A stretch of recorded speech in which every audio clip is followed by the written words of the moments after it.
Hello students, how are you? कैसे हैं आप लोग? Students, today we are going to discuss in this particularly in this video about question number 1 and question number 2 of back exercise of chapter force and laws of motion, class 9 science physics का chapter है ये.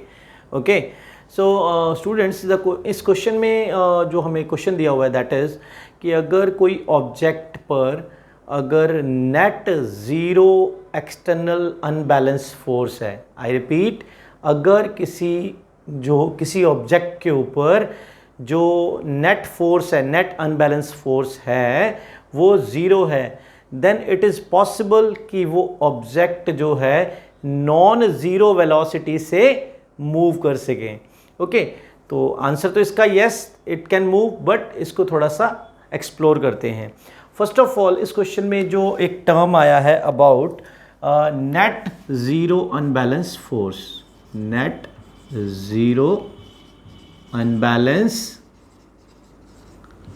Force. Okay, ये जो term है ना, इसको समझते हैं कि क्या है. First of all, about force हम स्टडी कर चुके हैं. फोर्स कितने टाइप का था? फोर्स के दो टाइप थे, एक balance force and second unbalance force. Okay, there is two kind of force, balance and unbalance.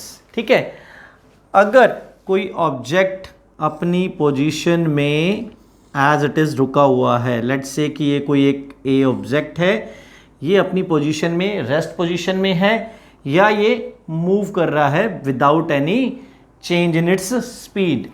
तो उसका रीज़न क्या? इट मीन, अगर मैं इसका एक फर्स्ट एग्जांपल ही बता रहा हूँ कि ये ऑब्जेक्ट अपनी जगह पर फिक्स एक जगह पर पड़ा है, then I had explained in my first video regarding this chapter कि ये जो ऑब्जेक्ट है इस पर कोई एक्सटर्नल फोर्स भी लग रहा होगा, एंड हो सकता है कि इसके इंटरनल मॉलिक्यूलर जो स्ट्रक्चर है वो भी इस पर कोई फोर्स लगा रही है. इन दिस केस, अगर ये एक्सटर्नल फोर्स एंड ये इंटरनल फोर्स दोनों इक्वल है, तो ये ऑब्जेक्ट अपनी इस रेस्ट पोजीशन में बना रहेगा, ये अपनी इस रेस्ट पोजीशन को नहीं छोड़ेगा. बट इन केस अगर ये एक्सटर्नल फोर्स जो है ये ग्रेटर हो जाता है, ये अगर ज़्यादा है कंपेयर टू इसके इनर जो फोर्स लग रहा है इंटरनल फोर्सेस से, तो ये ऑब्जेक्ट मोशन में आ जाएगा. सो द फर्स्ट कंडीशन, जब एक्सटर्नल फोर्सेस जो लग रहे थे इस ऑब्जेक्ट के ऊपर वो इक्वल थे इंटरनल फोर्सेस के, देन इस कंडीशन में ये फोर्स क्या थे? बैलेंस फोर्स थे. बट जब ये एक साइड का कोई भी फोर्स लार्जर हो जाता है compare to the other side forces, other side means जिनकी डायरेक्शन अपोजिट है. ओके, अगर इस एक्सटर्नल फोर्स की डायरेक्शन ये है, देखिए, एंड देन इनर फोर्स या जो और अदर, इस पे कई तरीके के और फोर्स हो सकते हैं, उनकी डायरेक्शन इसके अपोजिट है. तो अगर इनमें से कोई भी एक फोर्स कम या ज़्यादा हो जाता है, उस केस में ये अपनी रेस्ट पोजीशन को रेस्ट पोजीशन में नहीं रह पाएगा, तो यहाँ से मूव करेगा. इन दैट केस जो सिस्टम ऑफ फोर्सेस है वो क्या है? अनबैलेंस्ड है.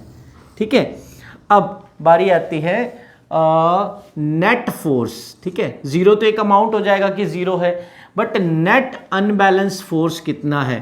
अब हमने ये तो समझ लिया कि यहाँ पे अगर ये ऑब्जेक्ट जो था ये मूव कर रहा था आगे की इस डायरेक्शन में, बिकॉज इस केस को कंसीडर कर रहा हूँ मैं, जब एक्सटर्नल फोर्स जो है इस पर जो इंटरनल सेट ऑफ फोर्सेस लग रहा है उससे ज़्यादा है, तो देन उस केस में क्या होगा? जब ये फोर्स ज़्यादा है तो ऑब्जेक्ट इस डायरेक्शन में मूव करेगा. अब उस केस में नेट फोर्स क्या होगा? नेट फोर्स होगा जो लार्जर फोर्स है उसमें से माइनस जो स्मॉलर फोर्स है, ये दिस इज कॉल्ड नेट, कि इस पर नेट फोर्स क्या लग रहा है. ठीक है, अगर हम इसको मैं थोड़ा सा न्यूमेरिक वैल्यू के साथ आपको एक्सप्लेन कर देता हूँ. लेट्स से कि एक कोई ऑब्जेक्ट है, इस पर एक इस डायरेक्शन में 20 न्यूटन का फोर्स अप्लाई हो रहा है, एंड अपोजिट डायरेक्शन में एक फोर्स लग रहा है दैट इज अबाउट 10 न्यूटन. तो यहाँ पर नेट फोर्स क्या होगा? 20 माइनस 10 न्यूटन सॉरी यहाँ पे 20 न्यूटन लिख कर लीजिएगा, 20 माइनस 10 दैट इज 10 न्यूटन। तो आंसर क्या हो गया, नेट फोर्स इस पर क्या लग रहा है, ये जो ऑब्जेक्ट है इस पर नेट फोर्स लग रहा है 10 न्यूटन। और उसकी डायरेक्शन किधर होगी, देखिए ये डायरेक्शन होगी, बिकॉज ये लार्जर वैल्यू है। तो ऑब्जेक्ट किस डायरेक्शन में मूव करेगा, इस डायरेक्शन में। ठीक है, so that is called net force. अब देखिए अगर आपने नेट फोर्स आपको समझ आ गया, देन नेट जीरो फोर्स क्या होगा, जीरो अनबैलेंस फोर्स। ये नेट जीरो क्या होगा कि मींस जब ये दोनों ही फोर्स इक्वल हों, यहां पर भी 20 न्यूटन लगे, देन आंसर क्या होगा, net unbalance force is 0 newton. यही बात हमें जो चैप्टर की जो एंड एक्सरसाइज है, force and laws of motion जो चैप्टर है, इसकी बैक एक्सरसाइज का क्वेश्चन नंबर 1 है, उसमें यही बात हमसे क्वेश्चन के फॉर्म में है कि अगर किसी ऑब्जेक्ट के ऊपर नेट जीरो अनबैलेंस फोर्स लग रहा है तो इज दिस पॉसिबल कि वो ऑब्जेक्ट जो है वो नॉन जीरो वेलोसिटी से मूव करता रहे। स्टूडेंट्स, हमने फर्स्ट लॉ ऑफ मोशन में ये स्टडी किया है कि कोई ऑब्जेक्ट तब तक अपनी जो उसकी जो पोजीशन ऑफ रेस्ट है या फिर उसकी जो पोजीशन ऑफ मोशन है उसी सेम पोजीशन में रहता है जब तक उस पर कोई एक्सटर्नल अनबैलेंस फोर्स अप्लाई नहीं होता।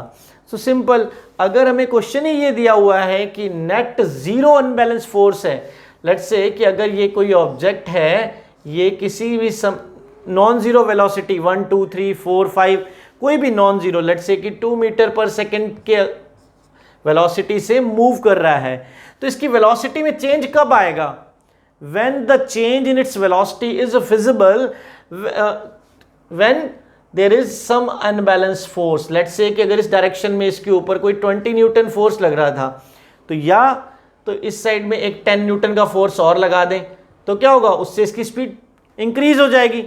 ऑन अदर हैंड, अगर हम इसके ऊपर कोई अपोजिट डायरेक्शन में इसके ऊपर अगर इधर से मैं 10 न्यूटन लगा दूं तो इसकी स्पीड डिक्रीज हो जाएगी। तो दोनों ही केस में इसकी वेलोसिटी जो है उसमें चेंज तभी आएगा जब नेट अनबैलेंस फोर्स की कोई वैल्यू होगी।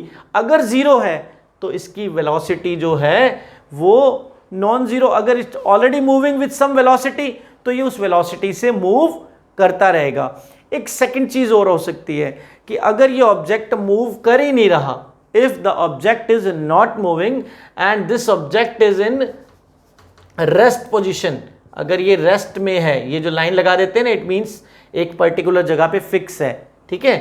तो अगर इस पे कोई नॉन जीरो अनबैलेंस फोर्स लग रहा है तो ये रेस्ट में ही रहेगा, then it will not move.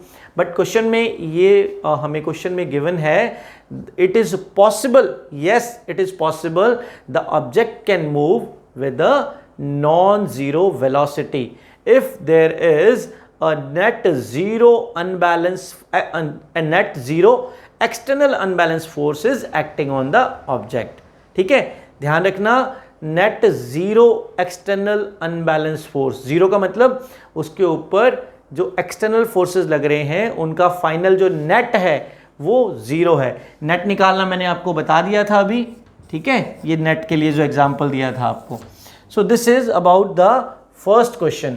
I repeat, first question का आंसर देते टाइम हमें न्यूटन का फर्स्ट लॉ का रेफरेंस देना है, बिकॉज अगर न्यूटन का फर्स्ट लॉ की स्टेटमेंट में भी ये चीज़ भी हम इंक्लूड कर सकते हैं, if there is net zero unbalance force then object will remain in its position, either the object is moving with some velocity then it will move with the same velocity, and if the object in rest position then it will remain in rest position when the net zero unbalanced force, zero external unbalanced force is acting on that object।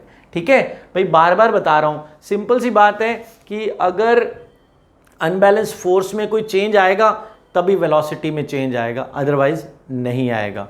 ठीक है, तो it mean अगर कोई object की velocity कुछ दी हुई है तो वो उसी वेलोसिटी से मूव करता रहेगा। Okay, so this is about the question number 1।